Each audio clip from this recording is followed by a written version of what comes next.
일론 머스크 해시태그 일론 머스크 해시태그 트럼프 해시태그 제롬 파월 해시태그 셰일 해시태그 관세 해시태그 법인세 해시태그 독일 해시태그 경제대공황 해시태그 마이클 버리 안녕하십니까? 조조의 투자 한방입니다.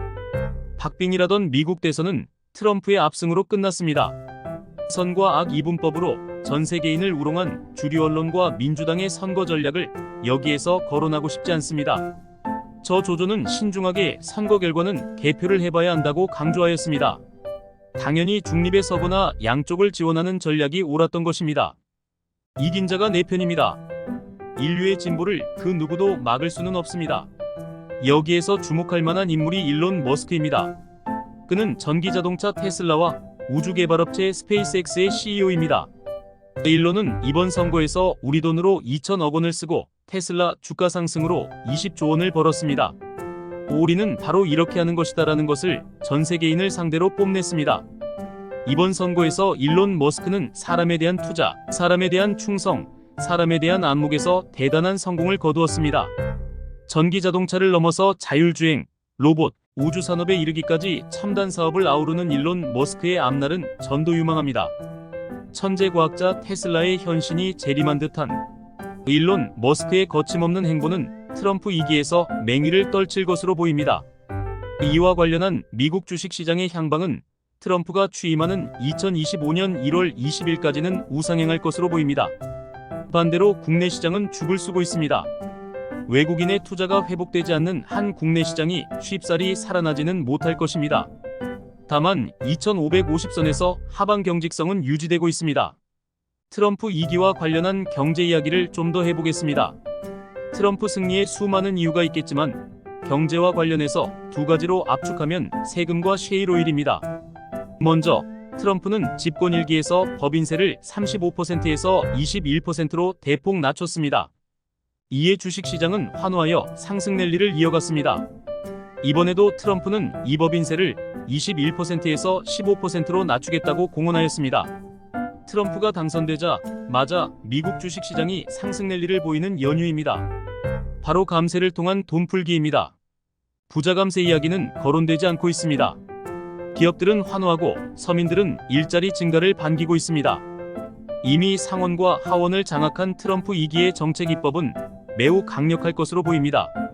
그 다음 문제가 셰일가스로 대표되는 화석연료를 고집하는 트럼프의 에너지 정책입니다. 트럼프는 화석연료가 기후변화에 미치는 영향이 인과관계가 약하다는 견해를 갖고 있습니다.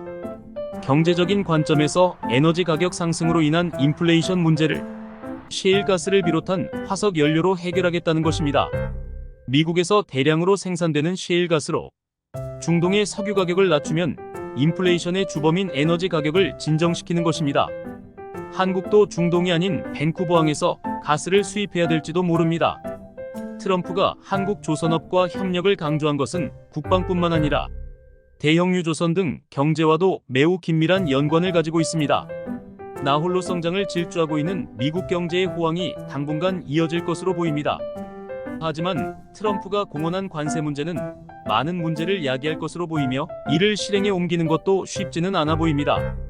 자유무역을 포기하고 보호무역으로 인한 전세계 무역의 공급망 붕괴는 궁극적으로는 미국 경제를 망가뜨리기 때문입니다. 가령 트럼프의 공언대로 현 1%에서 2%의 관세를 10%대로 올리면 멕시코에서 자동차를 생산해서 미국으로 수출하는 독일 자동차 산업은 곧바로 망해버릴 수 있습니다. 이는 마이클 버리가 말하는 독일발 경제 대공황의 시발이 될 수도 있습니다.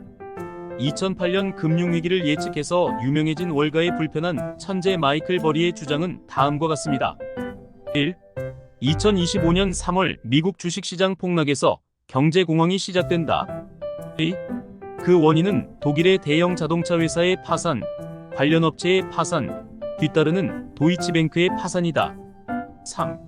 독일 경제의 파산으로 유럽 대부분 국가의 경제가 망가지고 미국 경제도 망가진다. 4.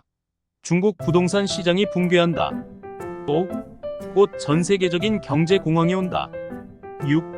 주식시장을 포함한 자산시장이 붕괴되고 회복에 오랜 시간이 걸린다. 7. 개인들은 현금이나 금을 확보해 경제 불황에 대비하고 기업은 체질 개선을 하고 국가는 경제구조 조정과 사회 안전판을 확보해야 한다. 트럼프의 감세 정책으로 인한 재정 적자를 관세 인상으로 인한 세수 확보로 해결하려면 독일 자동차 파산으로 인한 세계 경제 붕괴와 같은 난관에 봉착할 수밖에 없는 진퇴양난에 빠져들 위험도 도사리고 있습니다. 미국은 합리적이고 이성이 앞서는 나라입니다. 악마화된 이미지에도 이번 선거에서 압승한 트럼프 대통령은 본 바탕이 사업가입니다. 과도한 관세 인상은 고도의 선거 전략의 일환입니다. 관세를 올리겠지만 과도한 인상은 쉽지 않다고 봅니다. 미국은 이렇게 잘 나가는데 국내 시장은 암울합니다. 금투세 폐지에 대한 보도에도 시장은 전혀 힘을 쓰지 못하고 있습니다. 금투세 폐지와 연관된 상법 개정도 주주의 이익이 아닌 불공정 시정에 맞춰져 있기 때문에 시장의 반응은 시큰둥합니다. 차라리 이럴 바에는 자본시장 선진화를 위한 입법과 함께 금투세를 시행하는 것이 장기적인 관점에서 국가 경제에도 시장에도 긍정적인 영향을 미칠 것입니다. 윤석열 정부 들어서서 자본시장이 전혀 힘을 쓰지 못하는 이유는 공매도를 비롯한 자본시장 선진화에 혁신적인 안이 도입되지 못하고 규제 위주의 정책만 난발하기 때문입니다. 트럼프 백악관에는 가족들이 많이 들어가 있지만 미국인들은 크게 신경 쓰지 않습니다. 이들은 궁극적으로 사익보다는 국익을 중시하기 때문입니다. 국내 정치 상황이 매우 어렵습니다. 이는 국정에서 사인과 사익 추구가 목도되고 있기 때문에 국민들로부터 외면받고 있는 것입니다. 정치가 바로 서지 못하면 경제도 자본시장도 무너집니다. 속히 정치권에서 혁신의 바른 길을 제시하길 바랍니다. 미국 시장과 디커플링된 국내 시장의 회복은 정치권에 달려 있습니다. 자본시장에서 한 이슈가 된 제롬 파월 FED 의장에게 기자들이 물었습니다. 집에 갈 거냐? 이에 제롬 파월은 단호하게 애노를 외쳤습니다.